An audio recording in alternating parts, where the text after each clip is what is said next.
Just one Shabbos and we'll all be free. Just one Shabbos, come and join with me.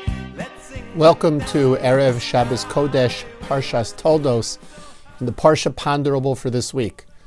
In this week's Parsha, we read of Yitzchak giving the bracha to the son whom he thought was Esav, but in reality was Yaakov.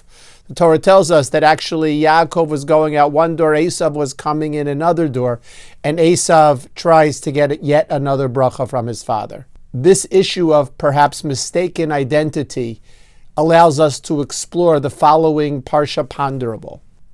Reuven asked his friend Shimon for a loan of $1,000. He said that he only needed it for a few days, and by the end of the week he should be able to pay it back.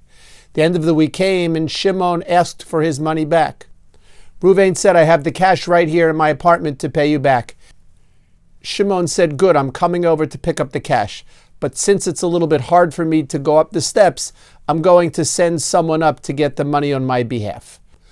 A short while later, there was a knock on the door. Reuven opened the door, and the fellow said, "I'm Shimon's messenger, and I have come to collect his money." Reuven was surprised because he had just a few minutes before that given the envelope with $1,000 to another person who had knocked on the door. Reuven thought that that other person was actually Shimon's messenger.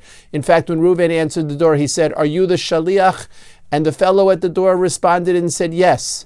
In reality, though, he was the shaliach of a tzedakah organization and not Shimon's shaliach. Reuven claims he no longer has to pay the money back, since after all, what happened to him was beyond his control. Shimon counters, on the other hand, that Reuven should have been more careful to know exactly to whom he gave the money. Who is correct, Reuven or Shimon? Im Yirtzeh Hashem, the answer next week. Shabbat Shalom.